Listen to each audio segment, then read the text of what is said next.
Assalamualaikum warahmatullahi wabarakatuh. Salam sejahtera. Perkenalkan nama saya Hesti Septianita. Saya adalah dosen tetap pada Fakultas Hukum Universitas Pasundan. Pada kali ini saya akan membawakan media pembelajaran saya sebagai salah satu syarat pengajuan sertifikasi dosen tahun 2025 untuk unjuk kerja Tridharma Perguruan Tinggi bidang pengajaran yaitu PDD UK TPT. Sebelumnya Sebelum saya akan menayangkan video proses pembelajaran di kelas, saya akan menjelaskan materi mata kuliah yang dibawakan, yaitu Clinical Legal Education, yang meliputi delivery, interaction, dan assessment. Pada mata kuliah ini, mahasiswa mempelajari tentang konsep bantuan hukum yang diperlukan bagi kaum miskin dan marginal. Mahasiswa diberikan bekal metode pembelajaran yang interaktif dan partisipatoris mengenai hak-hak hukum masyarakat yang akan diajarkan dan mampu untuk membuat sesi pembelajaran lengkap dengan komunitas. Mata kuliah Clinical Legal Education ini merupakan mata kuliah wajib program studi dengan bobot SKS sebanyak 2. Diselenggarakan dalam 16 minggu pembelajaran, terdiri dari 14 minggu sesi perkuliahan di kelas dan 2 minggu sesi ujian evaluasi. Pada 14 minggu perkuliahan, itu dibagi lagi menjadi 7 minggu perkuliahan sesi kelas, kemudian 3 minggu trial run community teaching atau trial run penyuluhan hukum, dan yang keempat dan berikutnya adalah 4 minggu penyuluhan hukum di komunitas. Metode pembelajaran yang diterapkan untuk mata kuliah ini adalah project-based learning, collaborative learning, case study, peer teaching, dan community teaching. Sedangkan bahan kajian mata kuliah diantaranya adalah konsep bantuan hukum di Indonesia, pengelompokan masyarakat miskin dan marginal, hubungan antara akses keadilan dan masyarakat, metode pembelajaran yang interaktif, rencana pembelajaran yang lengkap, serta aplikasi pendidikan hukum di masyarakat. Terkait dengan evaluasi pembelajaran, beberapa komponen itu diterapkan dalam pembelajaran ini, yaitu penugasan individu dan atau kelompok, penugasan terstruktur, kuis interaktif dengan menggunakan penilaian rubrik dan penilaian portofolio. Sedangkan tujuan pembelajaran yang dibebankan oleh program studi terhadap mata kuliah ini adalah sebagai berikut. Sedangkan capaian pembelajaran mata kuliah untuk Clinical Legal Education adalah sebagai berikut.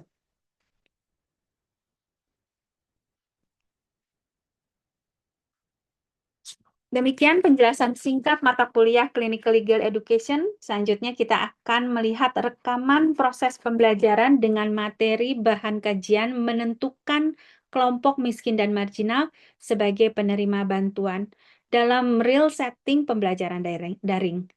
Terima kasih. Assalamualaikum warahmatullahi wabarakatuh. Oke. Ya, tadi Anda sudah menanggapi diskusi ya tentang tentang terdengar suara saya.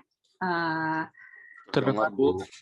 Apa sih kaum miskin dan marginal. Nah, hari ini saya ingin kita akan membahas tentang bagaimana menentukan kaum miskin dan marginal. Kenapa? Karena memang target sasaran dari penyuluhan hukum kita itu kan kaum miskin dan marginal. Itu yang diutamakan kan gitu ya. Kita tidak kenapa tidak memilih orang-orang yang sosialita, padahal mereka perlu juga penyuluhan hukum kan gitu ya. Tetapi akses terhadap keadilan bagi mereka itu sangat besar. Mereka punya uang untuk menyewa pengacara untuk bisa memberikan konsultasi hukum kan gitu ya. Sedangkan orang miskin dan marginal itu kan tidak punya ya, boro-boro mau bayar orang pengacara gitu kan ya, buat makan sehari-hari saja susah. Nah, sebelumnya tadi kan Anda sudah membaca tentang tentang Bentar, kaum miskin dan marginal kan ya. Saya akan membahas itu lagi. Oke.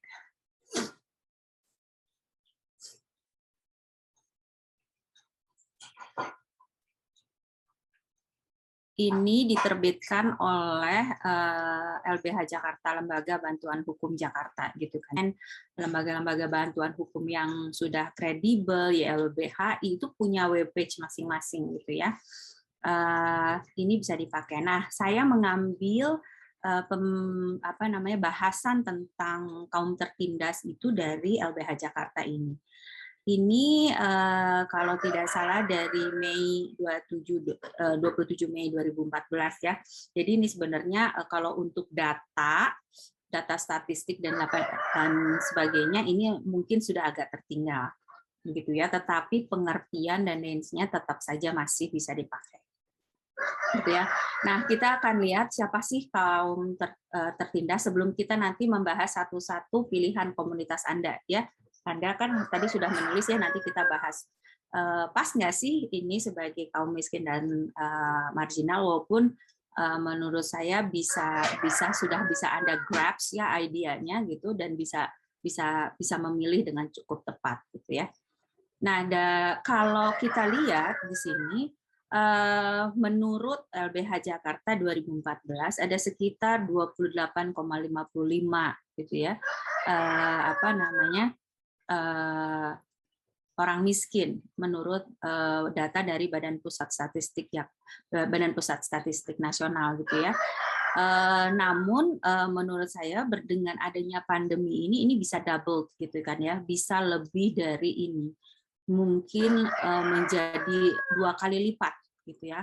Karena kita ngerasain sendiri gitu ya, mungkin orang tua Anda yang dulunya bisnisnya lancar, uang kayak cair banget gitu, mengalir aja, mungkin agak tersendat. Walaupun mungkin berpengaruhnya juga nggak terlalu ngaruh-ngaruh ting buat Anda gitu ya. Misalnya Anda biasanya makan pizza 10 kali sehari misalnya, jadi cuman bisa makan 7 kali sehari udah ngerasanya miskin banget gitu. Itu berbeda gitu ya. Tingkat kemiskinannya berbeda, tetapi bisa dipastikan bahwa orang miskin di Indonesia itu semakin banyak gitu ya, dengan adanya pandemi ini. Nah, kita lihat di sini orang-orang yang termasuk masyarakat miskin gitu, itu tuh siapa saja. Jadi menurut LBH Jakarta yang disebut dengan masyarakat miskin, atau kalau di sini disebutkan sebagai kaum duafa karena dia mengutip gitu ya, mengambil pengertiannya dari Mustad Afin gitu ya, atau kaum duafa, ini di sini yang dianggap sebagai orang yang dikategorikan sebagai orang miskin itu sebagian besar tidak masuk dalam statistik malah gitu ya, tidak masuk dalam sensus gitu, dan tidak mampu mengakses standar hidup minimum. Jadi orang-orang yang tidak mampu mengakses standar hidup minimum itu bisa dipastikan miskin. Hidup minimum itu seperti apa? Ukuran hidup minimum kita dengan hidup minimum di luar negeri itu berbeda. Seperti kemarin ada salah satu dari Anda itu mengatakan, jadi salah satu dari Anda di kelas lain ya, salah satu mahasiswa di kelas lain CLI itu mengambil ukuran miskinnya itu dari luar negeri. Nggak punya kulkas, AC, itu udah miskin, ya, gitu ya. Berarti saya dianggap berdasarkan kategori itu adalah miskin.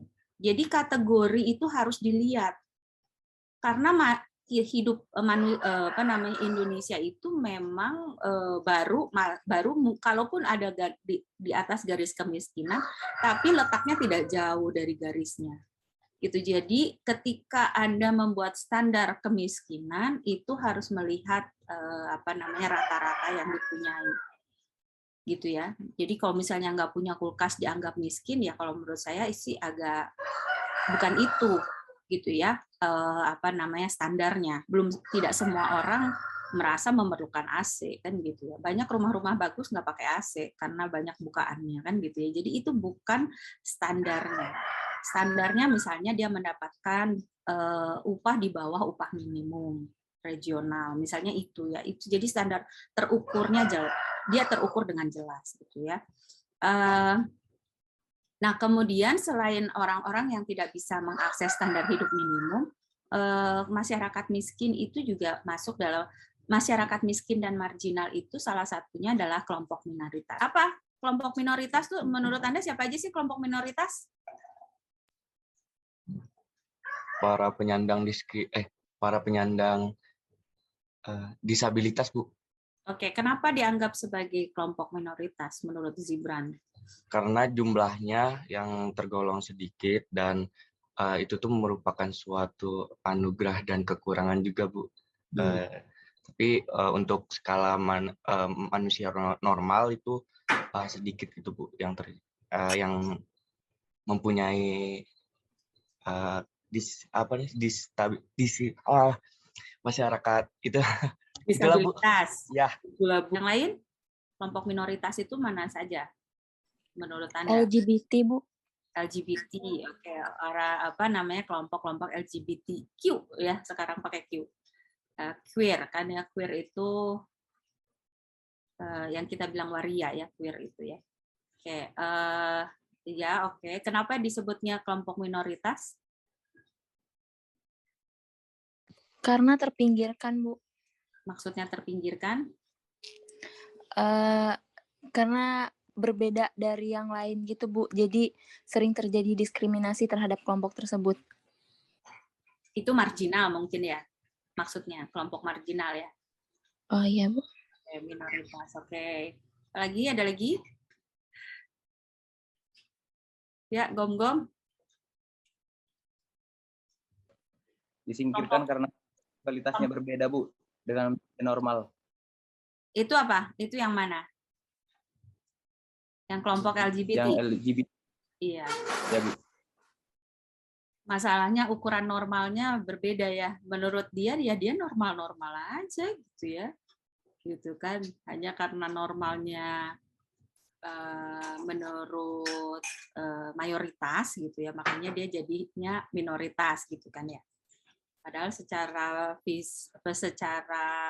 personal menurut mereka ya saya normal kok gitu ya. Oke, kelompok LGBTQ ada lagi? Bu, saya mau coba jawab, Bu. Mangga. Kenapa masyarakat adat juga bisa disebut sebagai misalnya komunitas yang kadang sulit mendapatkan akses keadilan karena seringkali permasalahannya tuh, Bu, dianggap sepele gitu, Bu, yang menurut mereka permasalahan itu tuh ada permasalahan hukumnya, namun mungkin terkadang tidak ada tertulis secara undang-undangnya permasalahan tersebut tidak diatur secara undang-undang tertulis, kadang seringkali disepelekan dan malah dikembalikan lagi ke masyarakat adatnya lagi gitu, Bu. Seperti itu, Bu. Contohnya gimana? Semisal seperti saya itu sempat baca sih, Bu, kayak tentang misalnya waris, tapi warisnya itu bukan tentang waris harta, Bu, tapi tentang hak untuk menurunkan mengurus jenazah dari ayah sambung gitu, Bu, seperti kayak itu, Bu. Jadi permasalahan itu sempat sama si aparat setempat itu dianggapnya bahwa itu tuh tidak bisa gitu, Bu, tidak ada undang-undang yang mengaturnya dan kembali lagi ke masyarakat adatnya, sedangkan di masyarakat adatnya itu si istilahnya kayak kepala sukunya itu juga kayak bersekongkol gitu dengan pihak lawannya gitu, Bu. Jadi tidak setuju tentang anak-anak yang diangkat oleh si ayah yang meninggal ini tuh untuk istilahnya kayak menurunkan hak untuk mengurus segala istilahnya nggak cuma hak untuk mengurus jenazahnya sih, Bu, tapi kayak istilahnya kedudukan dia di masyarakat adat itu gitu, Bu. Dan akhirnya di situ setelah agak lama gitu, nggak salah ada putusan MA-nya gitu, Bu, putusan Mahkamah Agungnya akhirnya mengeluarkan bahwa itu tuh harus diakui secara hukum kalau misalnya waris itu tidak hanya berupa harta, namun waris yang adat itu masih bisa gitu, harus diputus gitu, Bu, kayak gitu, Bu. Boleh. Oke. Ada yang lain? Ya, kelompok masyarakat adat itu seringkali berbenturan ya, terutama banyaknya tuh ketika lahan mereka gitu kan, seringkali lahan kan banyak lah, orang masyarakat adat itu kan lahannya gede ya biasanya gitu ya.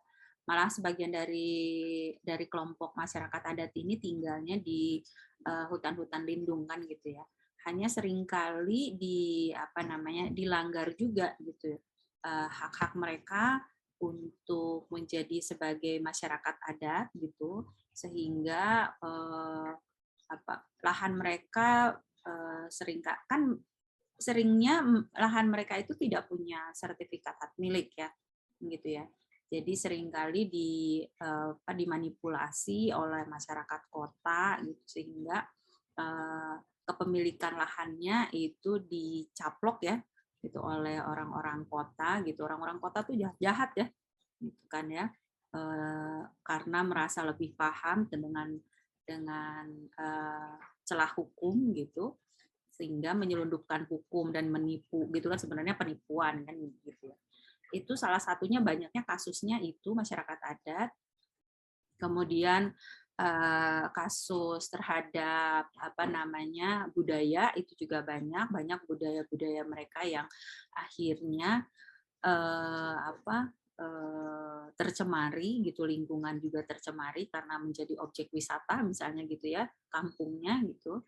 Makanya sebagian besar masyarakat adat itu lebih suka tinggal jauh gitu ya dari kotaan gitu ya. Itu masyarakat adat. Oke, jadi udah pada tahu ya, tahanan politik itu juga termasuk kelompok rentan, buruh, perempuan, dan kelompok lainnya. Nah, menurut pasal 5 Undang-Undang Hak Asasi Manusia kita 3999 ya. Benar nggak? 3999. Benar ya kalau nggak salah. Itu orang lanjut usia itu termasuk dalam kelompok rentan. Anak-anak jelas, fakir miskin jelas ya, wanita hamil jelas, penyandang disabilitas tadi. Nah, sedangkan menurut HAM internasional ini agak lebih luas gitu ya. Yang termasuk dalam kelompok rentan di sini tidak hanya perempuan dan anak serta orang lanjut usia, tapi pengungsi itu juga termasuk rentan. Ya, balik lagi. Ini bentuk-bentuk penindasannya, dan selain itu ketidakberdayaan, biasanya bicara perbedaan pandangan politik gitu ya. Bisa penindasan bully gitu, bully dalam bentuk kelompok besar itu juga bisa masuk dalam ketidakberdayaan. Kemudian juga dominasi budaya, di mana budaya dari kelompok tertentu itu dipaksakan untuk menjadi budaya dari kaum yang lain gitu ya. Itu juga bisa. Kemudian atau yaitu untuk dominasi budaya. Nah, saya ingin lihat bagaimana Anda, saya stop share dulu. Saya mau lihat tadi tanggapan diskusinya seperti apa. Nanti saya ngambilnya random ya. Kita lihat sudah benar nggak yang Anda ambil. Mau siapa yang dibahas? Ada yang paling atas, Gibran, udah kelihatan ya? Ada Acep Bambang. Ada yang mau dibahas? Atau saya yang milih? Ini baru sedikit ya, nggak semuanya nih. Saya mau, ini namanya keren banget, Juan Axelio. Oke, kita lihat ya. Ada Juan Axelio-nya? Atau gaib? Juan Axelio ada? Ada, Ibu. Ada, oke. Kita lihat ya. Anda memilih komunitas punk. Mau milihnya mana? Mau komunitas punk atau kelompok tani?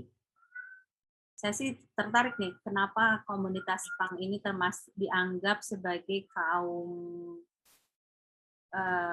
dia menurut Axel, dia ini komunitas punk ini marginal atau miskin? Mana akselnya? Marginal, Bu. Marginal. Sebentar, saya nggak ketemu akselnya.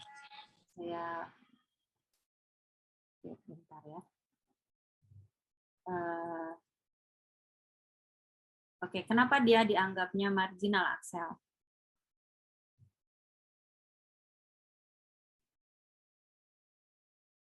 Karena tekanan ekonomi, sosial budaya, politik, dan kadang juga peraturan maupun kebijakan pemerintah. Ini maksudnya gimana nih, Aksel?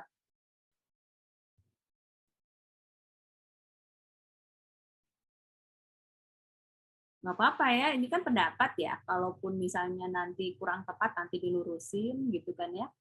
Kalau misalnya sudah tepat, ya bagus kan gitu ya. Nggak, namanya juga berpendapat ya. Jangan Ya, takut Bu. berpendapat. Oke. Gimana, kenapa di sini kan disebutnya terpinggirkan karena tekanan ekonomi, sosial budaya. Apakah semua anak pang itu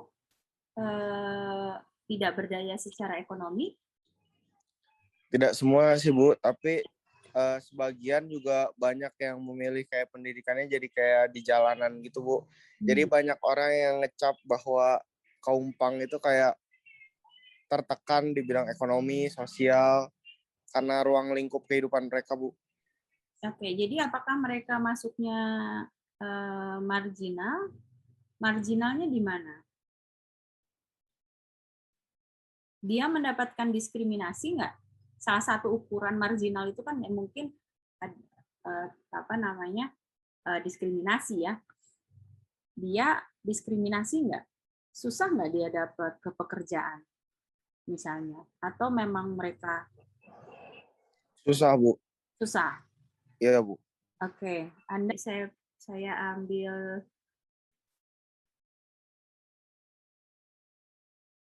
Rizal juga nggak ngumpulin ya? Ya Bu, tadi device saya error pas waktu ngumpulin. Padahal tadi di LMS-nya kayak yang udah kekumpul gitu Bu.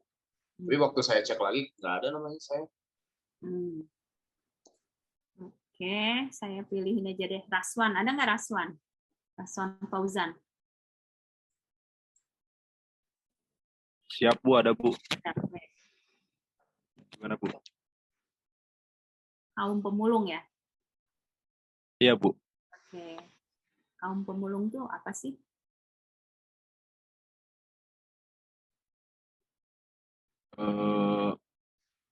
Kaum pemulung tuh suatu masyarakat kerjanya tuh